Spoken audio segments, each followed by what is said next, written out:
భువన రక్షక నిన్ను పొగడనేరని నోరు ప్రజకగోచరమైన పాడుబొంద.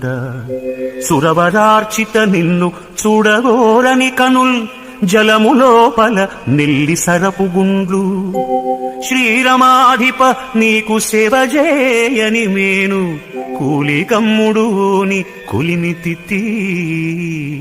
వేడ్కతో నీ కథల్ వినని కర్ణంబులు కఠిన శిలాదుల కలుగు దొరలు. పద్మలోచన నీ మీద భక్తి లేని మానవుడు రెండు పాదాల మహిషమయ్య.